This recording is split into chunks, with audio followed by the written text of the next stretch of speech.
محمد وآل محمد وعجل فرجهم. اعوذ باللہ من الشیطان الرجیم بسم اللہ الرحمن الرحیم ان اللہ لا یغفر ان یشرک بہ ویغفر ما دون ذلک لمن یشاء. خداوند عالم سورہ مبارک کے نساء کی 48 نمبر آیت میں فرما رہا ہے کہ ان اللہ لا یغفر ان یشرک بہ، بے شک خداوند عالم نہیں بخشتا ہے، معاف نہیں کرتا ہے کس کو؟ ان یشرک بہ، جو خداوند عالم کے ساتھ کسی کو شریک کرے، کسی کو لا کے رب العالمین کے ساتھ شریک کرے. وَيَغْفِرُ مَا دُونَ ذَلِكَ لِمَن يَشَاءُ، اور شرک کے علاوہ جتنے گناہ ہیں ان کو خداوند عالم بخش دیتا ہے، لمن یشاء، جسے چاہے. خداوند عالم حکیم ہے، اپنے حکمت کے تقاضے کے مطابق دیکھتا ہے. اگر کوئی بندہ مستحق ہے توبہ ہو، مستحق سے مغفرت ہو، تو خداوند عالم اس کو بخش دیتا ہے.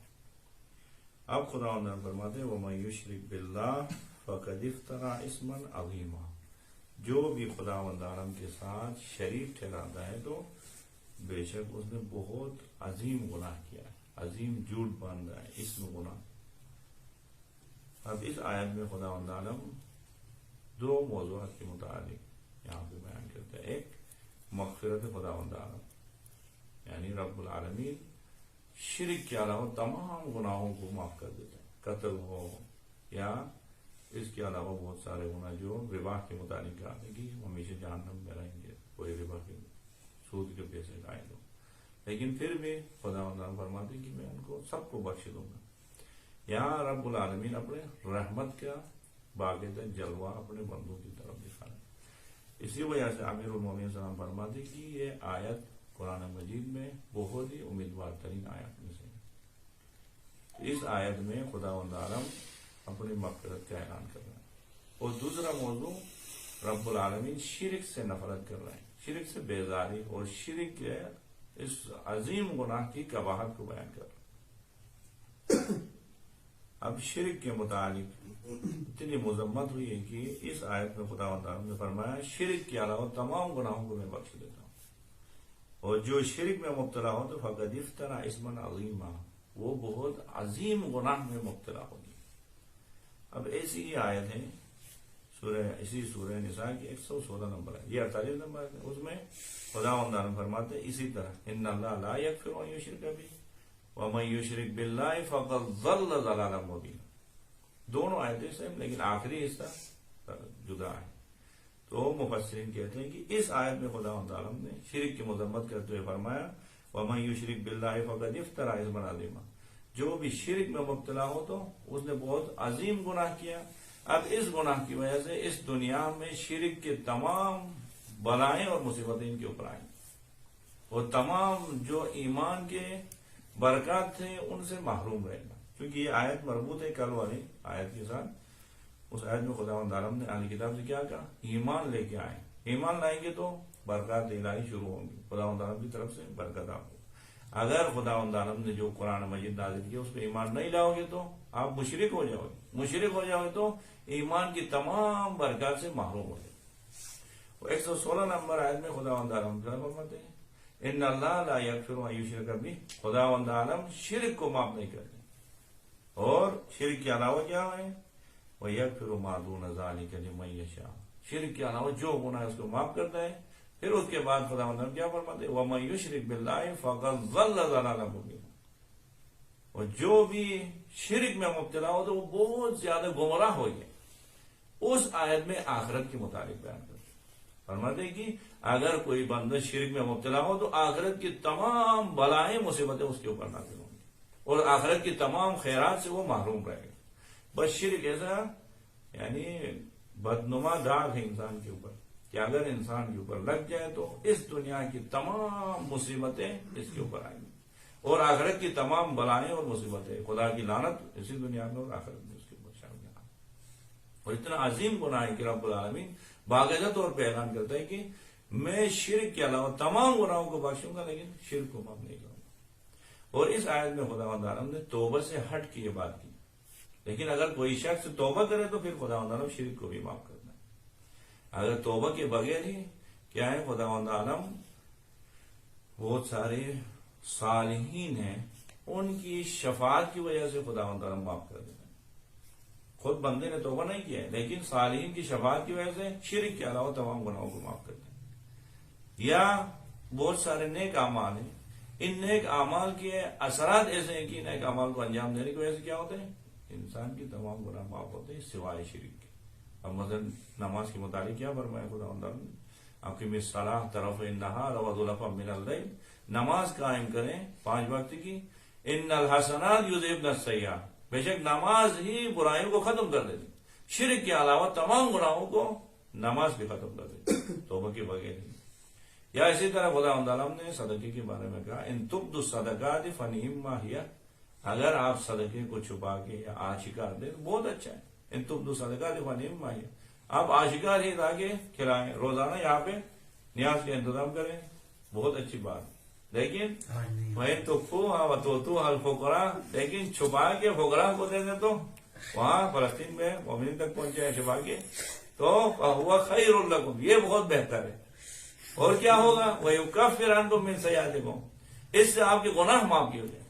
یعنی صدقہ دینے کے ساتھ گناہ کو خداوند عالم بخش دیتا ہے. توبہ بھی نہیں کیا، توبہ کے بغیر ہی صدقہ دینے سے آپ کے گناہ معاف ہوتے ہیں.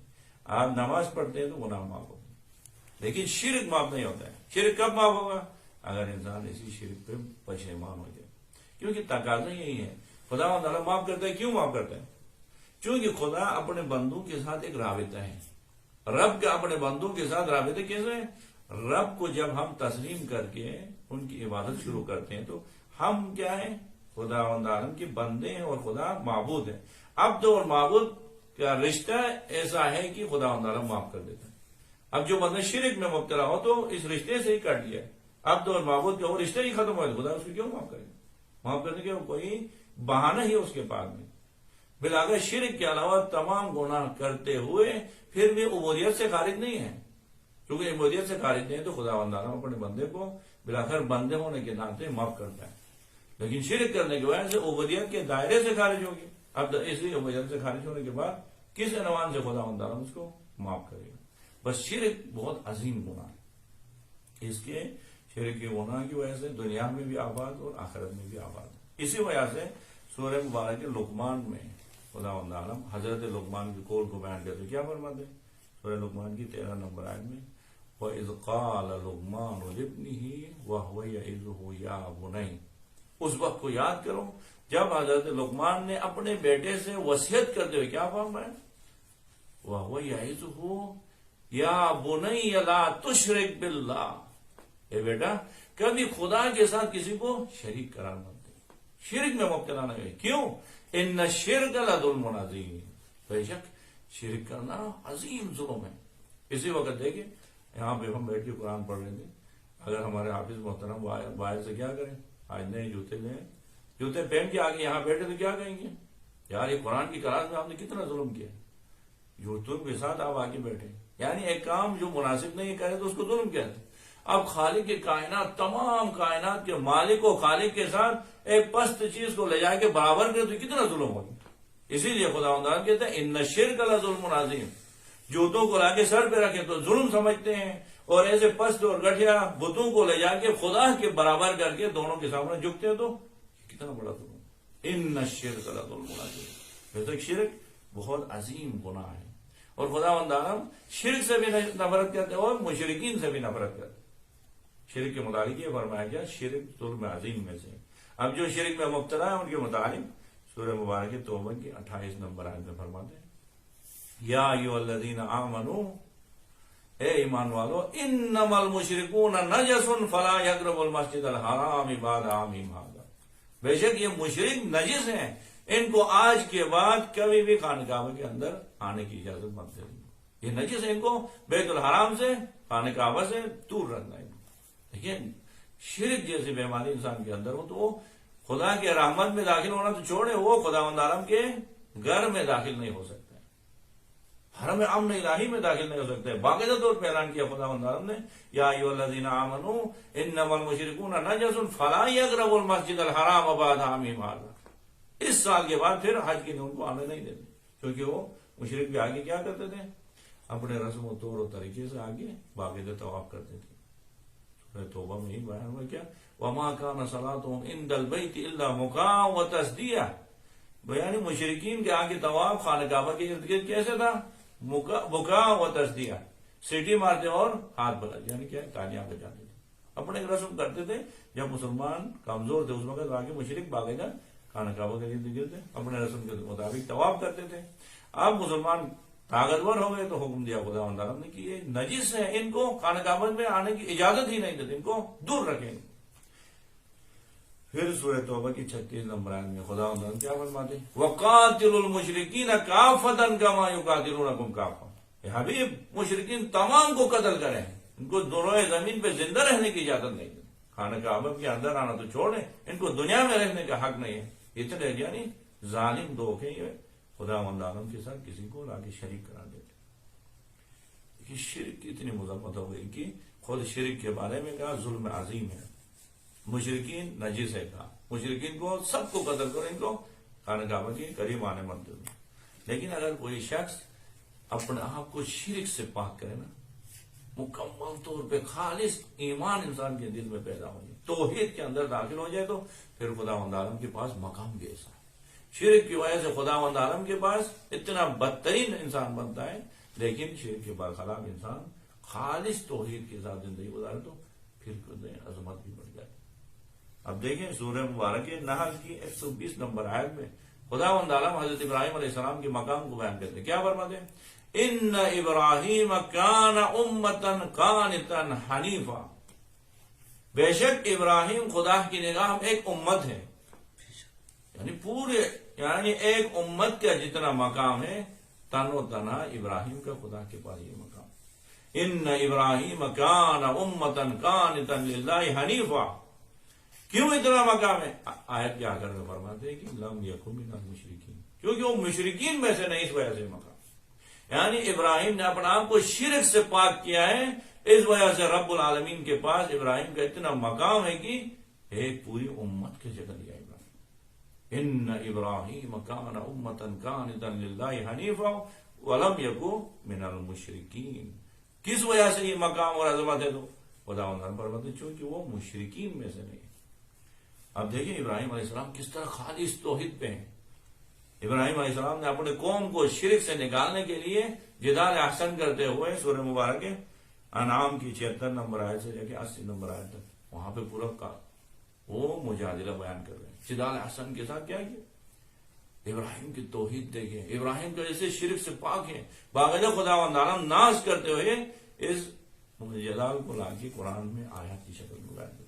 فلما جن علیہ اللیل رأى کوکبا. جب ابراہیم علیہ السلام نے دیکھا رات کی تاریکی آگے سب چیزوں کو چھپا دیا، اسی وقت کیا ہو گئے؟ ستارے روشن ہو گئے. قال ھذا ربی. ابراہیم نے کہا یہ ہے ہمارے پروردگار. اپنے قوم کو سمجھانے کے لیے کہا ھذا ربی. فلما افل قال انی لا احب الافلین. جب ستارے ڈوب گئے تو کہا ڈوبنے والے غائب ہونے والوں کو پھر میں پسند نہیں کرتا، وہ خدا بننے کے لائق نہیں ہے. پھر کچھ دیر رہا تو کیا ہو گیا؟ فلما رأى القمر بازغا قال ھذا ربی. پھر دیکھا کہ ستارے تو ڈوب گئے، اب چاند نظر آ رہا ہے تو کہا یہ میرا رب. فلما افل، چاند بھی ڈوب گیا تو کیا کہا؟ قال لئن لم يهدني ربي لأكونن من القوم الظالمين. اگر میرا رب میری ہدایت نہیں کرے گا تو میں ظالم قوم میں سے، گمراہ قوم میں سے ہو جاؤں. یعنی قوم کو کہہ رہے کہ آپ ان ستاروں کو اور چاند کی پرستش کر کے آپ لوگ گمراہ لوگوں میں سے ہو. اب پھر دوبارہ دیکھا جب دن ہوا تو دن چڑھ رہا تھا، دیکھا سورج نظر آیا. فلما رأى الشمس بازغا قال ھذا ربی ھذا اکبر. کہاں یہ میرا رب ہے، یہ تو بہت بڑا ہے، سورج ہے. فلما افلت، جب سورج ڈوب گیا تو کیا کہا؟ قال یا قوم انی بریء مما تشرکون. اے قوم میں بیزار ہوں آپ سے جو آپ شرک میں مبتلا ہے. کبھی آپ جا کے ستاروں کی پرستش کر رہے ہیں، کبھی چاند کی پرستش کر رہے ہیں، کبھی سورج کی کر رہے ہیں. انی بریء مما تشرکون، میں بیزار ہوں اس سے جو آپ شرک میں مبتلا ہے. پھر کیا ہے ابراہیم آگے فرماتے ہیں انی بریء مما تشرکون انی وجہت وجہی للہ الذی فطر السماوات والارض حنیفا وما انا من المشرکین. انی وجہت وجہی، میں نے اپنا پورا توجہ اس خدا کی طرف کیا ہے فطر السماوات والارض، جس نے زمین و آسمان کو خلق کیا ہے، جس نے چاند اور ستارے اور سورج کو خلق کیا ہے، وہ میرا رب ہے، نہ کہ ہم ان چیزوں کو اپنا رب پسند کریں۔ وَمَا أَنَا مِنَ الْمُشْرِكِينَ، اعلان کر رہے ابراہیم علیہ السلام میں مشرکین میں سے نہیں ہوں گا۔ اور پھر مشرکین میں سے نہیں تو ابراہیم کی توحید کے ساتھ کس طرح ابراہیم علیہ السلام توحید میں، پھر ابراہیم کی توحید کو بھی خداوند عالم سورہ شعراء کی 76 نمبر آیت سے 83 نمبر آیت تک بیان کرتا ہے۔ ابراہیم نے اپنے قوم سے آگے کہا گیا وَاتْلُ عَلَيْهِمْ نَبَأَ ابراہیم، باقاعدہ خداوند عالم کہہ رہے حبیب ابراہیم کے قصے اپنی امت کو تلاوت کر کے سنائیں۔ وَاتْلُ عَلَيْهِمْ نَبَأَ ابراہیم اذ قَالَ إِبْرَاهِيمُ لِأَبِيهِ وَقَوْمِهِ مَا تَعْبُدُونَ، ابراہیم نے اپنے چاچا آزر سے اور اپنے قوم سے کہا کس کی عبادت کرو؟ قَالُوا نَعْبُدُ أَصْنَامًا فَنَظَلُّ لَهَا عَاكِفِينَ، ہم انہیں بتوں کو اپنا خدا مان کے ان کے سامنے جھکتے ہیں۔ پھر ابراہیم علیہ السلام نے ان کو سکھایا آیا افرأیتم ما تعبدون، دیکھ رہے ہو عقل سے کبھی کام لیے ہو جن کی آپ عبادت کر رہے ہو، حال یسمعونکم اذ تدعون، جب آپ پکارتے ہو تو یہ سنتے ہیں، او ینفعونکم او یضرون، یا آپ کو نقصان پہنچا دیں یا آپ کو فائدہ پہنچا سکتے ہیں۔ انہوں نے کیا کہا نہیں ہم تو اپنے آبا قالوا بل وجدنا آباءنا كذلك يفعلون، اپنے آبا و اجداد کو اس طرح پایا کہ ان کی عبادت میں مشغول، ہم بھی اسی طرح عبادت کریں۔ اب ابراہیم توحید سکھا رہا ہے، یعنی تو پہلو قہرمان ابراہیم کیا ہے، قہرمان توحید ہے۔ توحید سکھاتے ہوئے کیا کہا فَإِنَّهُمْ عَدُوٌّ لِّي إِلَّا رَبَّ الْعَالَمِينَ، یہ سارے خدا جو آپ کے جھوٹے ہیں سب میرے دشمن ہیں۔ فَإِنَّهُمْ عَدُوٌّ لِّي، یہ سب کے سب میرے دشمن ہیں، إِلَّا رَبَّ الْعَالَمِينَ، اللہ عالمین کا رب جو ہے ان سے مجھے محبت ہے، عشق ہے۔ کون ہے رب العالمین؟ الذی خلقنی فہو یہدین، توحید اسے کہتے ہیں، شرک سے پاک ہونے سے کہتے ہیں میرا رب وہ ہے الذی خلقنی، جس نے مجھے خلق کیا ہے، خلق کر کے عادت نہیں چھوڑے، فہو یہدین، پھر میری ہدایت کرنا شروع کی۔ الذی خلقنی فہو یہدین والذی هو یطعمنی ویسقین، وہ خالق میرا وہ ہے جو مجھے کھلاتا ہے اور پلاتا ہے۔ والذی یمیتنی ثم یحیین، جب مجھے وہ خالق کے پاس طاقت ہے جو مجھے مار دیتا ہے، مارنے کے بعد پھر دوبارہ زندہ کرنے کا قیامت کے لیے۔ وَإِذَا مَرِضْتُ فَهُوَ یشفین، جب میں مریض ہوتا ہوں تو وہ پروردگار مجھے شفا دیتا ہے۔ یعنی شرک سے بیزار ہو کے توحید کا اعلان اس طرح کریں کہ زندگی کے ہر پہلو میں خدا مؤثر ہے، لا مؤثر فی الوجود الا اللہ، وجود میں کوئی اثر انداز نہیں ہو سکتے سوائے خدا کے، کھانے میں، پینے میں، زندہ رہنے میں، مرنے میں، سب میں خدا ہی خدا نظر آتا ہے۔ اس طرح اب چلیں تو خدا عالم باقاعدہ طور پہ پسند کرتے ہیں۔ ہمارے حبیب کو حکم دے رہے ہیں سورہ انعام کی 162 اور 63 نمبر آیت میں، خدا عالم پیغمبر پاک کو باقاعدہ اعلان کریں کہ آپ توحید کا اعلان کریں، شرک سے بیزاری کا اعلان کرتے کیا کہیں قل ان صلاتي ونسكي ومحياي ومماتي لله رب العالمين لا شريك له وبذلك امرت وانا اول المسلمين۔ باقاعدہ آپ اس طرح اعلان کریں، یعنی شرک سے بیزاری کا اعلان کرتے ہوئے کہیں قل ان صلاتي، توحید یہ ہے، شرک سے بیزاری کا اعلان اس طرح کر سکتے ہیں، کہیں میری نماز، قل ان صلاتي ونسكي، میری عبادت، وَمَمَاتِي، میرا مرنا، وَمَحْيَايَ، میرا زندہ رہنا، لِلَّهِ رَبِّ الْعَالَمِينَ، عالمین کے پروردگار کے لیے، لا شریک لہ، اسی عالمین کے پروردگار کے ساتھ کوئی شریک نہیں۔ وَبِذَلِكَ أُمِرْتُ، اور اسی طرح مجھے امر کیا گیا کہ مرنے میں، جینے میں، کھانے میں، پینے میں، بیٹھنے میں، چلنے میں، تمام چیزوں میں اپنے رب کو، خالق کو اثر انداز سمجھے، کسی اور کے اثر قبول نہیں کرنا۔ یہ ہے توحید۔ جب اس طرح توحید میں زندگی گزارنا رب العالمین کے محبوب بنتا ہے۔ رب العالمین شرک سے نفرت کرتے ہیں تو پھر توحید سے محبت بھی اس طرح کرتے ہیں۔ اب شرک کے متعلق بہت زیادہ مذمت ہوئی ہے قرآن مجید میں، بہت ساری آیات میں شرک کے متعلق مذمت ہوئی، اسی وجہ سے مفسرین نے شرک صرف عبادت، ان میں خلقت میں نہیں ہے، خالق یعنی سب تسلیم کرتے ہیں۔ جب قرآن کریم کی متعدد آیات میں اب یہ جو مشرک ہیں ان سے بھی پوچھتے نا وَلَئِن سَأَلْتُم مَّن خَلَقَ السَّمَاوَاتِ وَالْأَرْضَ لَيَقُولُنَّ خَلْقَ اللَّهِ، اے حبیب جب ان سے پوچھتے ہو نا زمین و آسمان کو کس نے خلق کیا، تو یہ کہتے ہیں لَيَقُولُنَّ خَلَقَهُنَّ اللَّهُ خَلْقَ اللَّهِ، اس طرح کہتے ہیں یہ سارے خدا نے خلق کیا۔ یا باقاعدہ سورہ مبارکہ یونس میں فرماتے کیا وَيَعْبُدُونَ مِن دُونِ اللَّهِ مَا لَا يَضُرُّهُمْ وَلَا يَنفَعُهُمْ، آپ بتوں مشرکین سے کہتے ہیں آپ بتوں کی عبادت کر رہے ہو، ما لا یضرهم ولا ينفعهم، وہ کیا کہتے ہیں؟ قالوا نعبد الاصنام، ہم ان کی عبادت اس لیے نہیں کرتے کہ یہ خلق کرتے ہیں، نہیں، کیا کرتے ہیں؟ یہ ہمیں شفاعت کرتے ہیں۔ یہ خلقت میں شریک نہیں کرتے تھے، خدا کے خالق ہونے پہ یہ لوگ شریک نہیں کرتے تھے۔ وَيَعْبُدُونَ مِن دُونِ اللَّهِ مَا لَا يَضُرُّهُمْ وَلَا يَنفَعُهُمْ، بعد میں جواب میں کیا کہتے تھے؟ قالوا، ہم ان کو خالق پر عبادت کرتے ہیں، ان کے سامنے جھکتے ہیں، تو اس لیے کہ هَؤُلَاءِ شُفَعَاؤُنَا عِندَ اللَّهِ، یعنی یہ خدا کے ساتھ شریک کرتے تھے، یا یہ شرک ذات میں نہیں، ذات خدا میں نہیں، یعنی صفات خدا میں شریک کرتے۔ اسی لیے صرف ہم لوگ ماشاءاللہ اللہ اکبر کہتے ہیں، توحید میں دائرے میں داخل نہیں ہو سکتے تھے۔ بے شک ٹھیک ہے، خدا کی خالقیت میں تو ہم نے توحید کو قبول کیا، لیکن خدا کی صفات میں بڑا مشکل ہوتا ہے، صفات میں آ کے بہت مسئلہ ہے، یا افعال خدا میں شریک، یا تدبیر خدا میں مشرک۔ اب دیکھو اسی وجہ سے توحید کی 4 قسمیں بیان کی ہیں، اسی طرح شرک کی بھی 4 قسمیں، ذات خدا میں شریک کرنا، صفات خدا میں شریک کرنا، افعال خدا میں شریک کرنا، اور عبادت خدا میں شریک کرنے کے لیے، اور عبادت خدا میں یا خود اطاعت میں شریک ٹھہرانا۔ خدا مند عالم سورہ فرقان کی 43 نمبر آیت میں کیا فرماتا ہے؟ افرأیت من اتخذ الہہ ہواہ افانت تکون علیہ وکیلا، اے حبیب آپ نے اس شخص کو دیکھا ہے جس نے اپنے نفس کو خدا بنایا۔ یہاں پہ نفس کو خالق تو نہیں مانتے، کیا کرتے ہیں؟ اطاعت میں شریک کیا پڑا، اطاعت خدا کی چھوڑ کے نفس کی کر رہا ہے، یہ اطاعت میں شرک کر رہا ہے۔ اور شرک انسان کے ساتھ جو نا اندر شامل ہے، امیر المومنین سلام فرماتے ہیں کہ شرک خفی، شرک خفی کی اتنی مذمت ہو گئی، شرک جلی تو ٹھیک ہے، آپ نے ذات میں خدا کے ساتھ شریک نہیں کیا، شرک خفی اتنے انسان کے اندر راسخ ہوئے، رسوخ کرتے شرک۔ مولا فرماتے کہ رات کی تاریکی میں کالے پتھر کے اوپر کالی چونٹی چلے تو انسان کو جس طرح پتہ نہیں چلتا ہے، محسوس نہیں ہوتا ہے، اسی طرح انسان کی ایمان کے اندر شرک گزرتا ہے، شرک گزرتا ہے۔ اسی لیے رب العالمین سورہ مبارک یوسف میں کیا فرماتے ہیں؟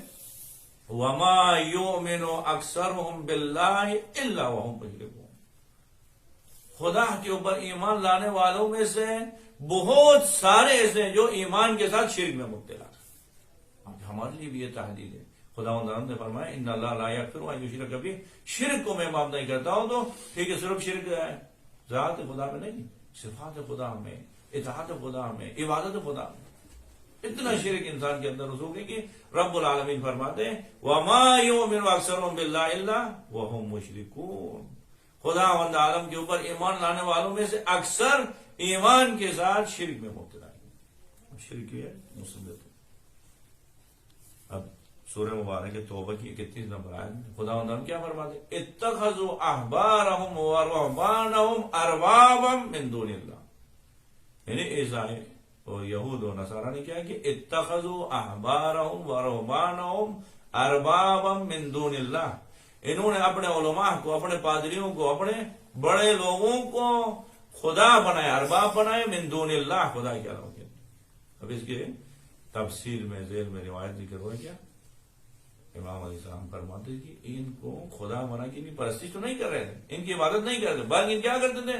خدا بنا کے ان کی پیروی کرنا شروع کر، اپنے علماء کی تابعداری کرتے تھے خدا کی مخالفت میں، جیسے ہمارے لیے بھی اس طرح ہوتا ہے کہ بس اوقات اپنے خاندان کے بڑے کی تابعداری، یہ خاندان کے بڑا ہے، اب خدا کے حکم کو وہاں پہ پامال کر دیں، وہ ہم نے عبادت میں اطاعت میں ان کو خدا بنایا۔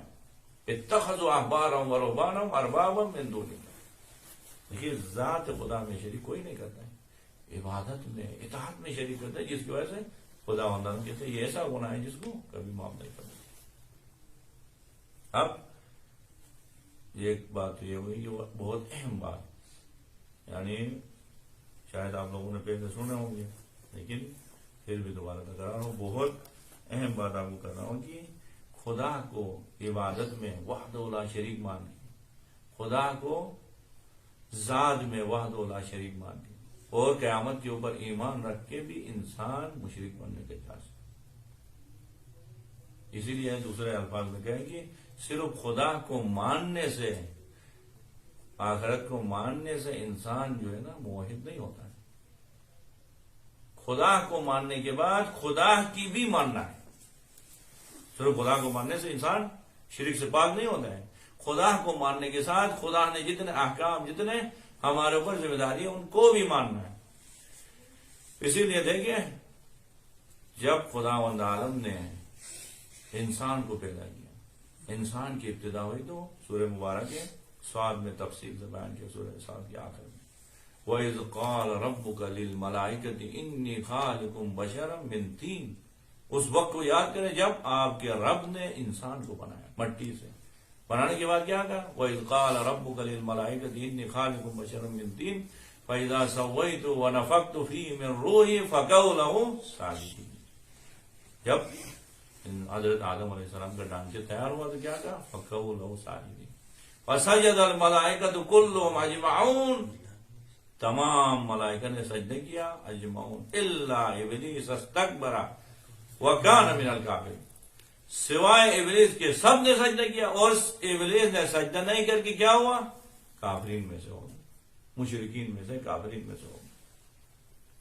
اب کافرین میں سے ہو گیا تو خدا نے کیا فرماتے؟ قال یا ابلیس ما منعک الا تسجد اذ امرتک. یہاں دوسری آیت میں کہا کیا؟ قال یا ابلیس ما منعک ان تسجد لما خلقت بیدی. ابلیس کیا ہوا آپ کو جس انسان کو میں نے پوری طاقت کے ساتھ، پوری قدرت کے ساتھ خلق کیا تھا، اپنے دونوں ہاتھوں سے خلق کیا تھا، آپ نے اس کے سامنے سجدہ نہیں کیا. سنو غور سے سنو، بہت اہم بات کر رہے ہیں، جا رہا ہوں کہ سوتے جا رہا ہے. آپ کیا کہہ رہے ہیں؟ خدا عالم نے کہا کہ میں نے پورے وجود کے ساتھ جس انسان کو خلق کیا اور آپ کو حکم دیا سجدہ کرو، تو کس بات نے آپ کو روکا؟ اب کیا کہہ رہے ہیں؟ شیطان کہہ رہے قال ربی خلقتنی من نار وخلقتہ من طین قال انا خیر منہ. کہا کہ اس بات نے مجھے روکا، انا خیر منہ، یہ آدم سے میں بہتر ہوں. خلقتنی من نار وخلقتہ من طین. پروردگار مجھے آپ نے خلق کیا ہے آگ سے اور آدم کو خلق کیا ہے مٹی سے. اب یہ کہنے کے بعد کیا ہے؟ میں افضل سمجھتا ہوں اپنے آپ کو، اسی وجہ سے سجدہ نہیں کیا. یہ کہا تو خدا غضب نہ ہوئے. قال فاخرج منها فانک رجیم. نکل جا میرے دربار سے، آپ رجیم ہیں، آپ راندے درگاہ خدا ہو گئے، نکل جا. تو اب جب نکل جا گا کیا ہو گیا؟ شیطان نے خدا عالم کی درگاہ میں کہا قال ربی فانظرنی الی یوم یبعثون. اے میرے پروردگار کے فانظرنی، مجھے مہلت دے دے، الی یوم یبعثون، قیامت تک، دوبارہ آپ جب بندوں کو زندہ کریں اس وقت تک مجھے آپ مہلت دے دیں. کتنے باتیں ہو گئی انہی آیات میں. شیطان نے 6000 سال عبادت کی. تاج البلاغہ کی ابتدائی خطبے میں امیر المومنین صلی اللہ علیہ وسلم فرماتے ہیں شیطان نے 6000 سال عبادت کی، اور وہ عبادت بھی معلوم نہیں کہ دنیاوی 6000 سال تھے یا نورانی جو دنیا کے 50,000 دن، 50,000 سال، اس دن کے کیا ہوتا ہے؟ ایک دن ہوتا ہے اس سال کے. وہ نورانی 6000 سال عبادت کیا یا دنیاوی 6000 سال عبادت کی پتہ نہیں ہے، لیکن یہ مسلم ہے کہ شیطان نے عبادت کیا ہے 6000 سال. اور باقاعدہ یہاں پہ خدا کی درگاہ میں اعلان کر رہے ہیں خلقتنی من نار وخلقتہ من طین. خدا کی خالقیت کا بھی اعلان کر رہا ہے. اور کیا کہتے ہیں؟ خدا کی ربوبیت کا اعلان کرتے ہوئے کہتے ہیں قال ربی فانظرنی، اے میرے رب، آپ ہی میرا رب ہیں، آپ ہی میرا خالق ہے. اور فانظرنی الی یوم یبعثون، قیامت کے اوپر بھی ایمان رکھتے ہوئے کہتا ہے کہ قیامت تک مجھے مہلت دے. قیامت پہ ایمان ہے، خدا کی خالقیت پہ ایمان ہے، خدا کی ربوبیت پہ ایمان ہے، اور خدا کی عبادت 6000 سال کیا. خدا عالم نے کہا کہ وَكَانَ مِنَ الْكَافِرِينَ، یہ تو کافروں میں سے.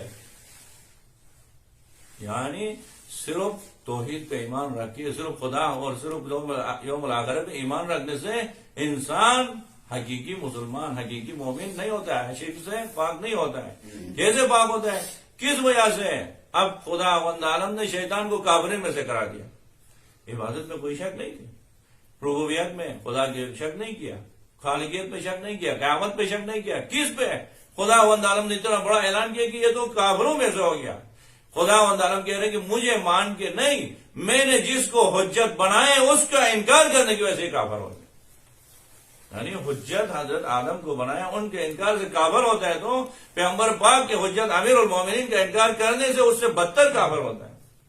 صرف نہیں ہے کہ انسان خیال کرے کہ میں خدا کو مانوں گا، خدا نے رسول کو بھیجا، رسول کو مانوں گا، اب رسول خدا کے حکم سے من کنت مولا فاز علی مولا کہ تو یہاں آ کے میں نہیں مانوں گا، یہاں پہ انکار، پھر خدا کا انکار، پھر آخرت کا انکار۔ یہ نہیں کہہ رہے خدا عالم دیکھیں شیطان نے 6000 سال عبادت کی ہے، شیطان مجھے رب تسلیم کرتا ہے، شیطان مجھے خالق تسلیم کرتا ہے، شیطان کل قیامت کے اوپر بھی ایمان رکھتا ہے، چلو اس کو تھوڑا مہلت دیں گے۔ نہیں کیا کہتے وَكَانَ مِنَ الْكَافِرِينَ، یہ کافروں میں سے ہو گیا، کیوں؟ حجت خدا کا انکار کیا۔